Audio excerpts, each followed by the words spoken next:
You become an eloquent speaker. An eloquent speaker is someone that people listen to. In this case, we have no choice to listen to the person, even though he may not be eloquent. Let's humor the person. Very good. Imagine that you just kissed the Blarney Stone. What would you say? Toastmaster Roy Shearer. Oh, no. Everything go blah. Do I have time to walk around the You stage? stay right there, my friend. I can. This is my best side here, Jim? Yeah, actually, it is. No, wait, other way. There you go. How about this one? No, I'm on backside. the cover of Gentleman's Magazine this one. Oh, look, red light's on. No, kissing the Blarney Stone. I won't disavow that I've never done that. I remember kissing a girl named Blarney. And she was stoned. It was a very short evening. In any case, I was able to revive her, and she was most eloquent. She had memorized all of Shakespeare's plays. Much ado about nothing. Nothing to do about something. Excuse me. I think I'm going to give way here. Anybody know CPR here? Stay away from the light. Oh, no. So, Blarney Stone, kissing Blarney Stone. The best part of my experience before dying was touring the Guinness factory in Belfast. I'll never forget it. Well, I'll forget some of it because at the end of the tour, you get a liter of Guinness, and my wife doesn't drink. 2 liters of Guinness. Oh, that was a short day. That I kissed the Blarney Stone. Thank you. Okay.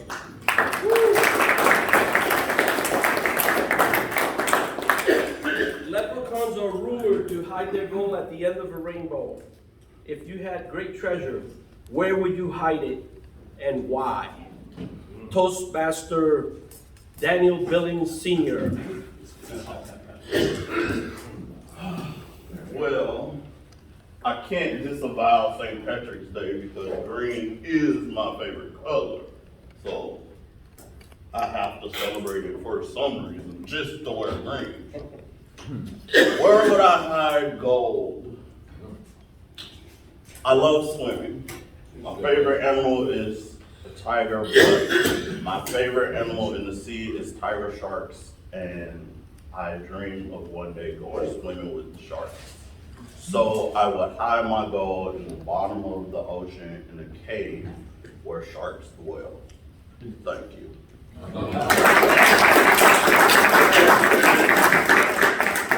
You just found a pot of gold. What would you do? Toastmaster Tom Bedford. Where you at?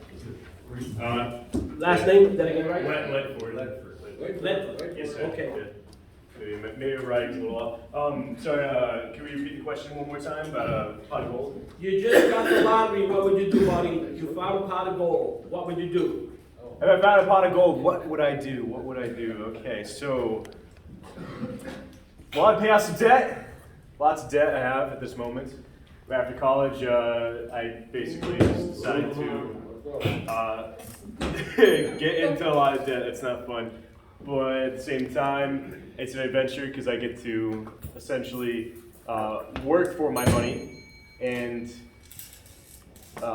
put me in risk to make more. It's kind of like if you're so comfortable with how much you have, you don't want to chase. So you're more motivated to get out there and hustle, learn more, make sales. And yeah, that is one of the reasons why that is what I use is pot of gold. Yeah, thank you.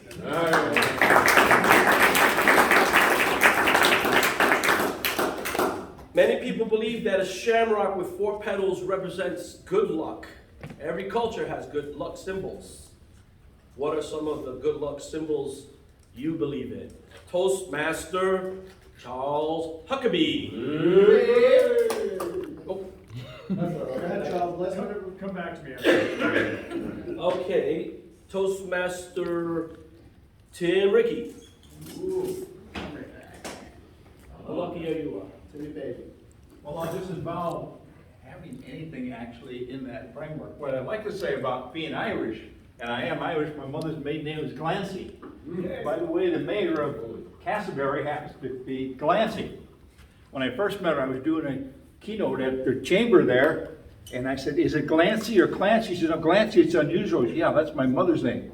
A few months later, I met her husband, did some research. His great-grandfather was my grandfather's brother. Wow. Let's talk about a small town. You live in Castleberry, you know. And I lived there, but not at that time. That's my story. I'm sticking to it.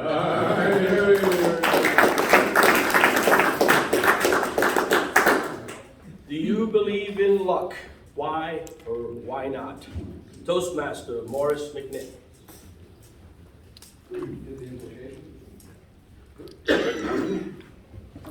Fellow Toastmaster. Luck is something that everybody has to deal with on a personal basis. I do believe in luck, but luck is something that you make for yourself. You make the opportunity to have luck. Therefore, it's up to you whether you have good luck or bad luck by the decisions that you make. And I disavow that I will make bad decisions. Thank you.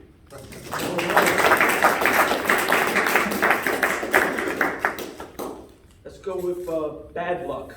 A black cat crosses your path as an example, bad luck. Have you experienced bad luck? Yeah. Toastmaster Roxanne Norquist.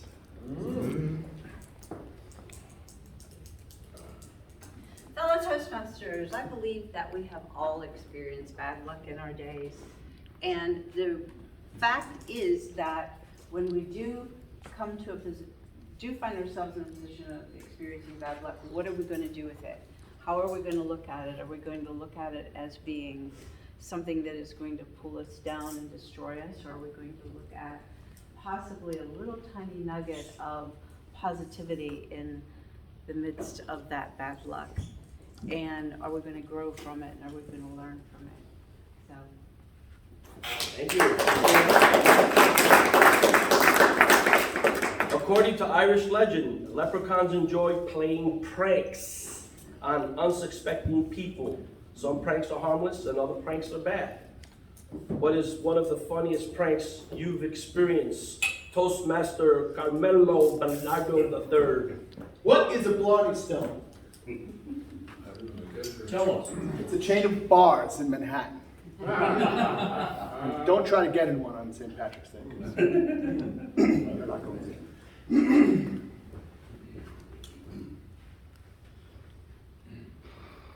Pranks. I used to work at the Home Depot. I worked the third shift. And there was this, I call him a kid because he was way younger than I was. And he was a goofball. He used to play all these tricks on people. And I don't remember what it was, but I said to myself, all right, that's it, I've had it with this guy. So he had a picture on his locker. I took the picture, I made a photocopy of it, and I enlarged his head, I miniaturized his head like this, and I put those copies all over the store. Remember the Homer guy? Mm-hmm. I put Scotty's picture on the Homer picture. I put his picture on the TV, on the top shelf of the overhead. I put his picture on the Home Depot sign in the middle of the aisle. I put his picture when you open the toilet bowls to see the feature of the toilet bowl, the toilet seats. I put his picture in random places, and I went back 5-6 years later with my wife, and those pictures were still there. I was not trying to surprise. I knew I picked on the right guy. Do you have a lucky charm? Do you have a lucky charm, Toastmaster Mark Ehlers?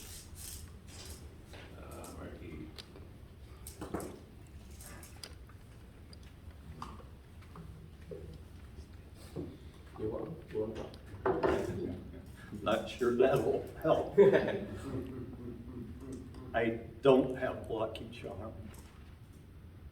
Some days I wish I did when I get into certain situations, but you know, it's a fascinating question that was asked earlier about whether you have good luck or bad luck or luck at all. And when I kind of think back about my life, I've had some bad times. But I think in retrospect, they were all good things that happened, even though at the time I thought they were bad. So, in answer to your earlier question, I feel like I've always had good luck. Pretty much all my life, even though it doesn't always seem like it, even when you're dying, when you're doing a Tabletopics question. So, that's fine.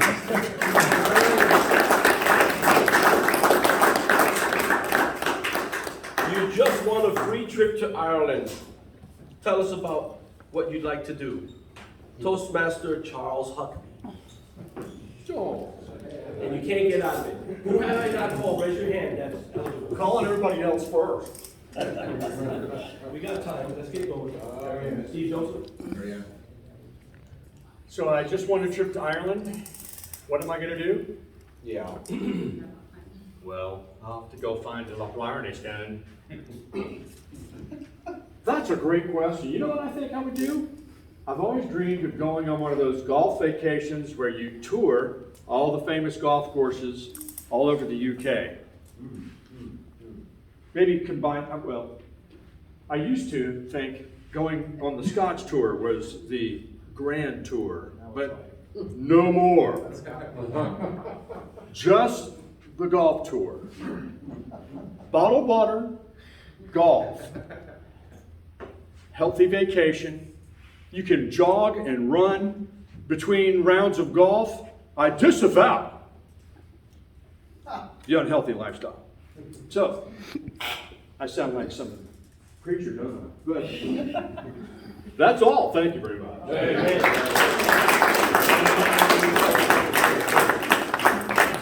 So everybody knows potatoes are the main staple in Ireland. That means they're the main ingredient. What are your favorite Irish foods? Toastmaster Perry Ann Saunders.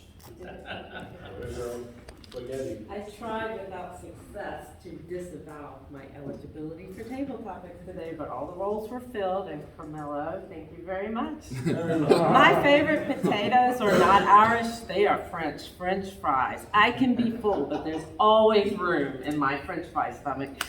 So since there's too much room, I've had to cease on the French fries. Sweet potatoes, on the other hand, can be very nice if you roast them. As far as luck, I agree with Mark and Roxanne. Bad luck helps you grow, and good luck is sometimes a sign of perseverance and hard work. Thank you for calling on me.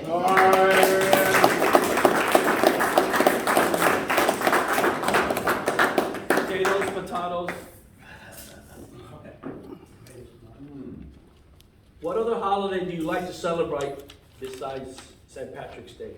Toastmaster Steve Joseph. That is a great question. In terms of holidays other than St. Patrick's Day, personally, I've never celebrated St. Patrick's Day. I don't typically wear green. I feel like it's not my color. It's like a nice olive green. I've always thought about St. Patrick's Day as like one of the two holidays where white people like go out and drink, and that's just not. I'm sorry, it is what it is. But in terms of holidays that I enjoy the most, I like the period between Christmas and New Year's because all of the distractions in my family are kind of gone. Like my brothers aren't going to school, my parents don't work as often, so we really get to spend quality time with each other. I remember there was a question before on pranks, and during the holidays when I pulled pranks on my younger brothers, like I convinced my younger brother that he was going to school because there was school today, but I had a doctor's appointment. It was like the day before Christmas, and he walked all the way down to school, realized there was no school. My mom was freaking out, but I thought it was hilarious. That is a good one. I definitely did not disavow my responsibility as being an older brother.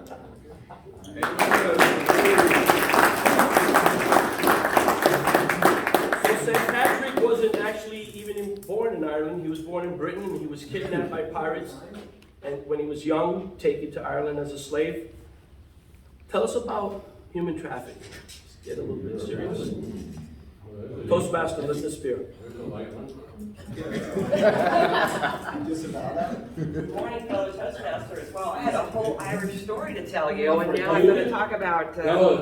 All right, I'm going to disavow that. Tabletopics. Tell you about my trip to Ireland 2 years ago, two and a half, pre-COVID.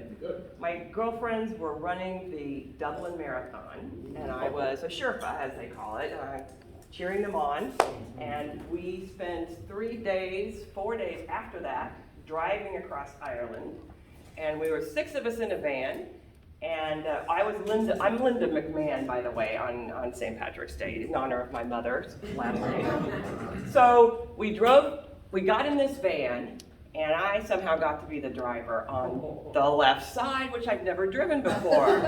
So we have my friend Pam was my other set of eyes. So you have to be my eyes. And we drove across Ireland, and they said the streets will get narrower as you go. And they did. It was like this. And by the night, it is like you are having to pull over to let the other car pass. And we had a great time. Thank you.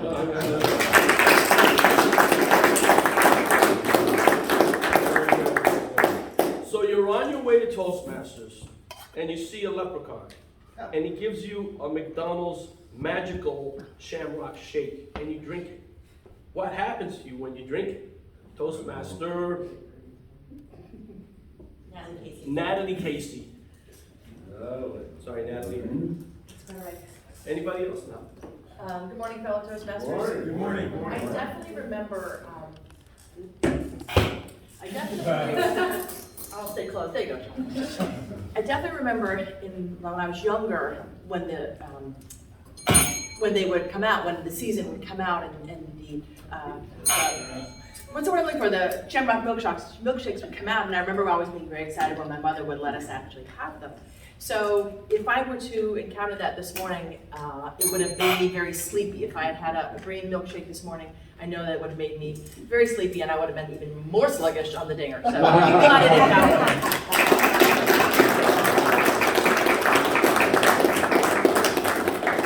I think there's only one other eligible person left in the room, and that is Tim Linger.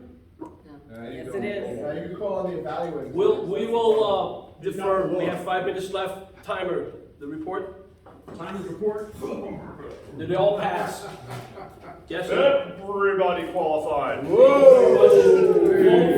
4-2.